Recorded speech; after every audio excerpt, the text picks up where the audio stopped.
Detective James had seen some strange things in his years on the force, but nothing could have prepared him for the case he was about to investigate. The murders were unlike anything he had ever seen before. The victims were all found brutally mutilated, their bodies dismembered and arranged in grotesque displays. Eyewitnesses reported seeing a figure with superhuman strength and agility committing the murders, and some even claimed to have seen the killer vanish into thin air. At first, James thought it was just a deranged individual with advanced combat training. But as the body count continued to rise, he couldn't shake off the feeling that there was something more at play. Each crime scene held a new twisted horror, and it seemed like the killer was getting more sadistic with each murder. The forensic team could hardly keep up, and even the medical examiners were beginning to look sickly and pale. The most disturbing murder occurred in a large, ornate church on the outskirts of town. The victim was the pastor, a beloved and respected member of the community. The church was a place of solace and sanctuary for many, but it had been turned into a house of horrors by the killer. When the police arrived, they found the doors to the church wide open, and inside they were confronted with a nightmare. The pastor's body was suspended from the rafters, his limbs twisted and contorted in ways that seemed impossible. His eyes were wide open and staring, as if in terror. The pastor's internal organs were missing, and his chest cavity was empty, indicating that the killer had removed them with surgical precision. To make the scene even more gruesome, the killer had used the pastor's blood to write a cryptic message on the altar, tainting the holy space with the evidence of their atrocities. It was clear from the state of the body that the pastor had been alive for at least part of the mutilation, and the police couldn't help but to have feelings of revulsion and sorrow at the sight of it. The forensic team was shocked and disturbed by the degree of sadism in the murder, and the investigating officers were left with a sense of unease. It was as if this killing was not a murder, but an act of pure evil. They all felt that they were dealing with something beyond human comprehension, something that was capable of doing unspeakable things. The evidence suggested that the killer was not just a murderer but a monster who derived pleasure from causing pain, and whose capability of committing even worse horrors was only limited by his imagination. As James delved deeper into the case, he began to uncover evidence that suggested the killer had supernatural abilities. Eyewitnesses reported seeing the killer move with lightning speed and lift heavy objects with ease. Some even claimed to have seen the killer vanish into thin air.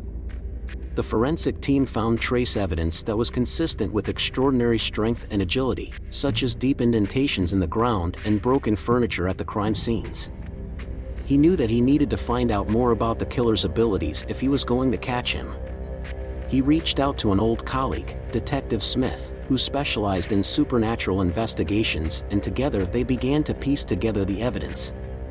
James and Smith had a long history of working together. They had first met when they were both just starting out as detectives and had quickly become close friends and partners.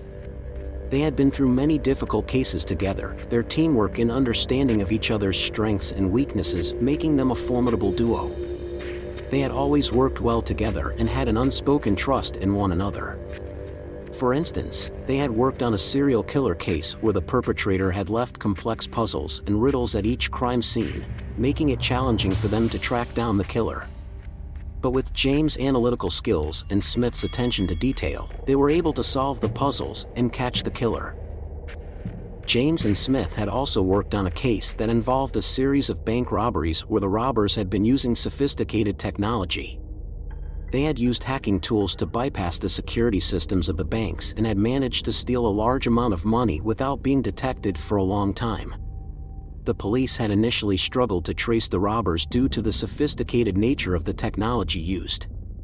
James and Smith, however, were determined to catch the robbers.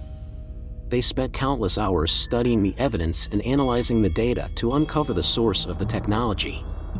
They followed the digital trail, and it led them to a research facility in the city where they discovered that the advanced technology had been developed by a team of brilliant scientists headed by an old friend of one of the bank owners.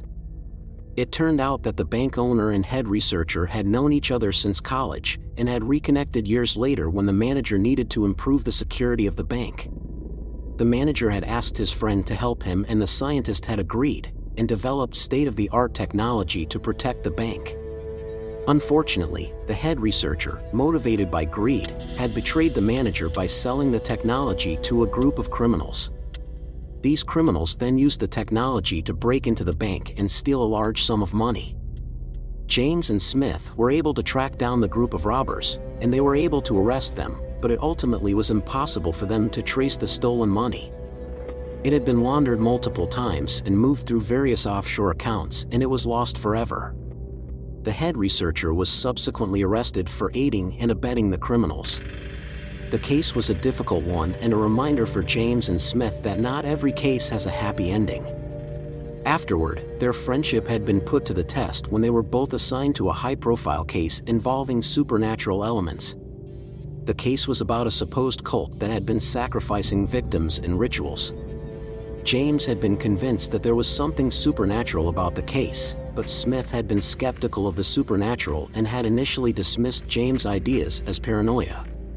Despite their disagreement, they had worked hard on the case, but the cult managed to stay one step ahead of them, and the case had gone cold. Back in the present, James and Smith continued to work tirelessly on the case, leaving no stone unturned in their efforts to understand the supernatural nature of the killings and track down the killer. They went through ancient texts, scrolls, and manuscripts, searching for any information that might provide insight into the murderer they were dealing with. They also consulted with experts in various fields, such as anthropology, archaeology, and history, hoping to find clues that could help them in their investigation. They employed the use of advanced technology, utilizing forensic tools, DNA analysis, and other scientific methods to examine the evidence and to create a profile of the killer. They analyzed the crime scenes in great detail and also used crime mapping and visualization techniques to gain new insights and connect the dots between the various murders. Setting up a psychological profile of the killer involved working with behavioral scientists to identify the likely motivations and characteristics of the person, or murderer, behind the murders.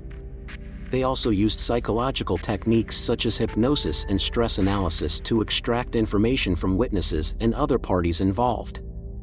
The behavioral scientists that James and Smith worked with were determined to understand the motivations of the killer. They had studied the crime scenes, analyzed the evidence, and interviewed witnesses and experts to try and piece together a profile of the perpetrator. They developed several theories as to what might be motivating the murderer behind the murders. One theory was that the killings were the result of a twisted form of worship or ritual. The scientists theorized that the murderer was performing the murders as some sort of sacrifice to a higher power or to gain some sort of power or knowledge. This theory was supported by the fact that many of the murders seemed to have been performed in a ceremonial or ritualistic manner, and that the murders seemed to be increasing in frequency and intensity over time.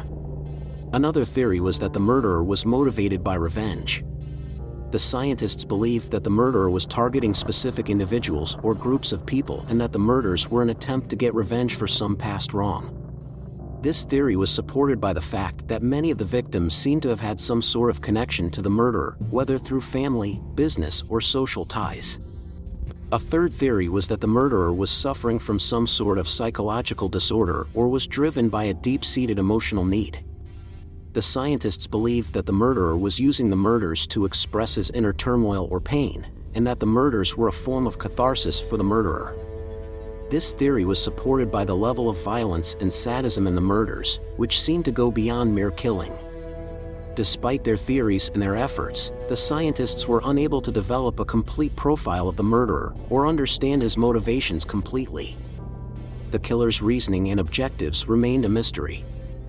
The only thing that was clear to James and Smith was that he was extremely dangerous and he will keep hunting and killing until he is captured or killed.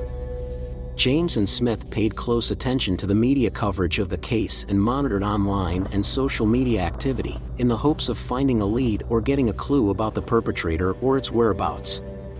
James and Smith also continued to work closely with other law enforcement agencies and also reached out to other countries to share information and gather evidence that might help them in their investigation.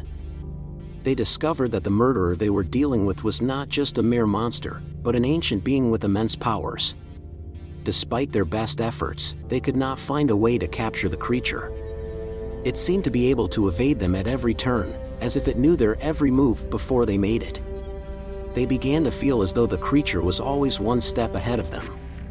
Then, during a meeting with one of the witnesses, they found out that the creature had been in their city for much longer than they had suspected, and that it had a history of taking different forms, including human forms, and living among people undetected. Their investigation revealed that the creature had been manipulating events and people in their city for decades, possibly even centuries, to suit its own purposes. It seemed to have infiltrated every aspect of their society, and they realized that they couldn't trust anyone, as anyone could be one of its pawns.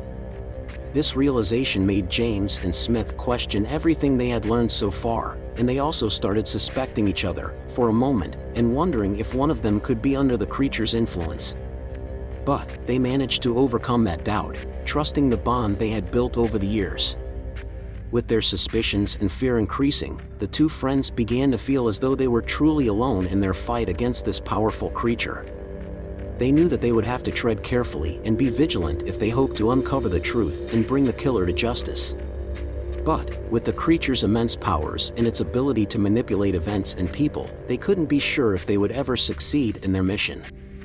As James and Smith continued their investigation, they began to uncover new leads and evidence that helped them to close in on the murderer. They spent countless hours studying the crime scenes, analyzing the evidence and interviewing witnesses, hoping to find something that would lead them to the perpetrator. One day, they received a call from a local resident who reported a strange creature lurking around the outskirts of town. James and Smith immediately went to investigate, and upon arrival, they found themselves face to face with the creature they had been hunting for so long. The creature tried to escape, but they were able to capture it with the help of the local police. Upon examination, they confirmed that the creature was not human at all, but an ancient being with supernatural abilities. It was the first time they had seen the creature in its true form, and they were shocked by the sight of it. They realized that they had never before encountered such a being, and they were amazed by its abilities and powers. Through their efforts and the use of advanced technology, they were able to extract information from the creature, which led them to the location where it had been hiding. The creature's lair, which was found deep in the forest, was an ancient and long-abandoned temple that had been built by an unknown civilization. The temple was a massive structure, made of dark stone that seemed to absorb the light. The architecture was peculiar, and it seemed as if it was not meant to be built by human hands. The temple was surrounded by an aura of mystery and danger. As James and Smith approached the temple, they could feel the weight of its age and the sense of unease that seemed to radiate from it. The entrance was a large, imposing archway that led into a dimly lit chamber. Inside the chamber was a statue of a creature unlike any they had ever seen before. It seemed to be in mid-movement, as if it was alive. The statue was made of a dark, polished stone, and it seemed to be a representation of the creature. The temple was a labyrinth of tunnels and chambers, and it seemed to go on forever.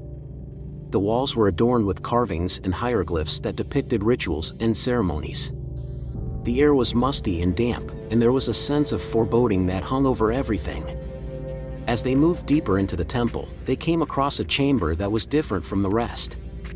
It was a large room. The walls were adorned with intricate gold filigree, and in the center of the room, there was a large, stone altar. The altar was covered in a thick layer of dust, and as they approached it, they noticed that there was a pattern carved into the dust, as if someone had recently been using it. This chamber was where they found the stolen internal organs of the victims, which the creature had been using for its own needs.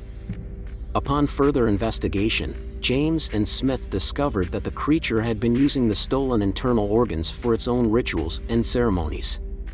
The altar had dark stains on it, which was identified as dried blood. There were symbols and inscriptions around the altar which seemed to be connected to the creature and its rituals.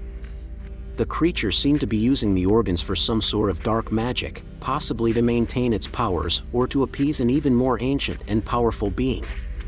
It was clear that the creature had been performing these rituals for a long time, possibly for centuries. They found various artifacts and tools in the chamber that were used in the rituals, which included ornate knives, bowls, and chalices. These items were heavily stained with blood and had inscriptions on them.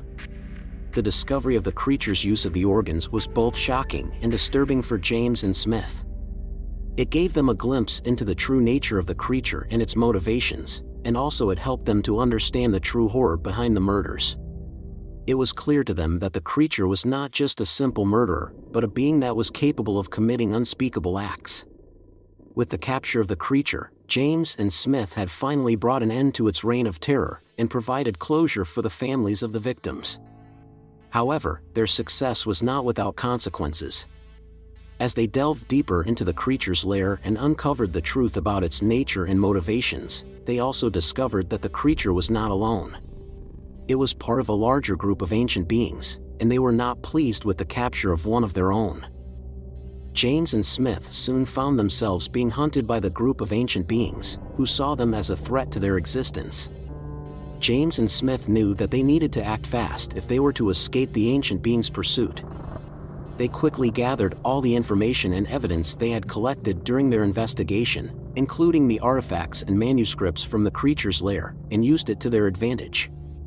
They realized that the ancient beings were powerful but not invincible, and that their knowledge of the creature's rituals and powers gave them an upper hand.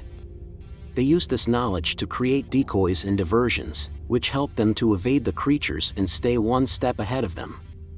After escaping, the two friends were forced to go into hiding. They used their expertise to create false identities and stay off the grid. They moved frequently, and they were careful to leave no trace of their whereabouts. They avoided using electronic devices, and they only communicated through secure channels. They knew that they would have to live the rest of their lives looking over their shoulders, always on the run, and always one step ahead of the ancient beings. They also knew that they couldn't go to the authorities for help, as the creatures could manipulate anyone and everyone, making it impossible for them to trust anyone. Several years later, it was reported that investigators had found two bodies inside a rest stop that was located near an interstate. Their organs removed. Their eyes were fixed toward the ceiling, staring in terror and torment. The only piece of evidence that was found at the crime scene was an ornate knife with strange inscriptions on the grip, and its blade was a dull reddish-black color, alluding to the fact that these two weren't its first victims.